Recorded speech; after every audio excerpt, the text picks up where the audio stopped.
So we have a question from a viewer about this. Actually, this came in last week, and I didn't bring it with me. But we had a question from a viewer about the status of any education-related bills, and we should mention that this is not a budget year, so the sort of large budgeting bill process for K-12 education or pre-K to 12 education is not something that is part of the process this year, but nonetheless there has been discussion on this program and elsewhere about education-related issues. So I'm going to pick on you, Representative Quam, and kick it off here, and if you can tell our viewers about what's happened, what's the status of any education-related legislation. Well, basically, this is the year where you end up doing more of the, I guess, policy, the reform, trying to make things work better. There was, about between $55 and $65 million of money that wasn't being utilized for whatever reason, and that was moved so that you could, have better early ed and some flexibility, with the spending on early ed. But frankly, a lot of people see $900 million. Well, as was alluded to before, because two large bills, the transportation and the tax bill, were put off to this year because we didn't have agreement, that $900 million is basically what we were planning on using for that. So there's been some reallocation, trying to do things smarter, but I don't see that we're going to have any large influx because, frankly, that was last year. Representative Bly, your thoughts? I understand that as you indicated, Representative Quam, that the education policy bill, I think the chair is going to take the Senate file and bring that up for a vote if we have time to do that. And there was a finance education bill passed off the floor, and perhaps it does do the things you mentioned. There is a supplemental spending bill. We'll see whether or not that comes forward or what happens with that. But if there were to be more spending, and I don't know what the Senate has done with spending, so we'll have to see what comes of that when it comes to the floor. And it may be that the Senate has a combined policy and finance bill. I'm not sure. Maybe you can answer that. Senator Nelson? Well, I will answer one thing, which is how much money supposedly is left on the bottom line. And I just want to make sure that people realize it's only $33 million.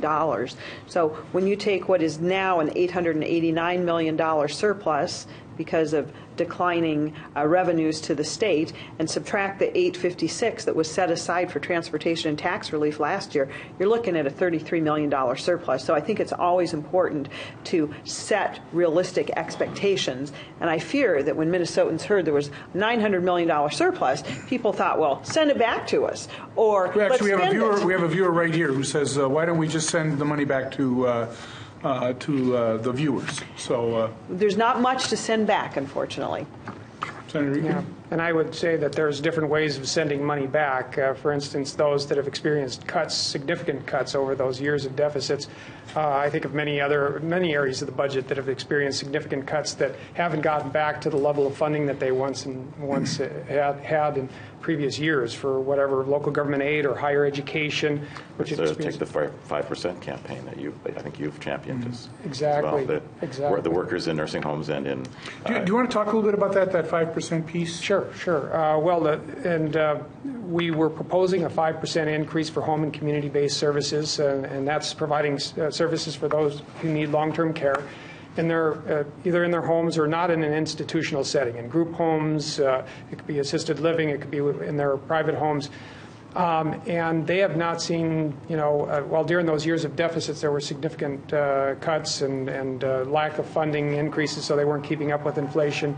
And so they've fallen way behind. And many of those working with home and community-based services, providing the direct care, have not been getting paid adequately. And as a result, we have a significant turnover rate in the workforce. There's a significant shortage of workers out there, thousands of open positions, I think over 8,000 open positions right now.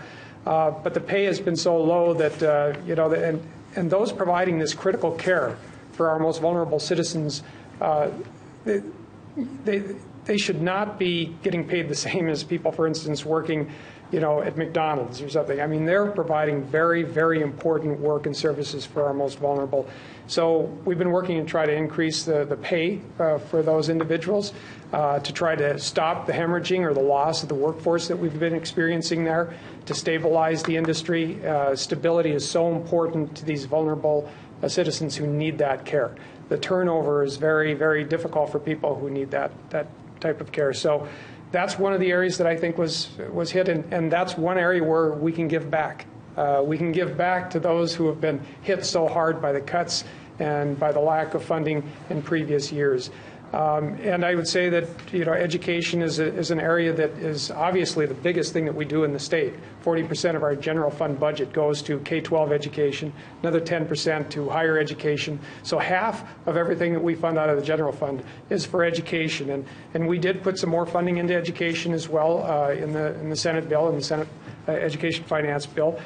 Some of the things that we've been trying to address is the teacher shortage issue, which is especially pronounced out in the rural areas, and helping, for instance, those that go into teaching with paying back their loans, providing them with tax credits. We have something in the tax bill, actually, to provide tax credits for students to help pay back their loans. It's not just for teachers, but for everyone with loans, and I believe it's that if your loan payments are more than 10% of what your income is, you would qualify for this tax credit. The tax credit would be anything up to $1,000 maximum for individuals, and it would be based on how much of your income your loan payments are taking up. And so those are some of the things we've been working on.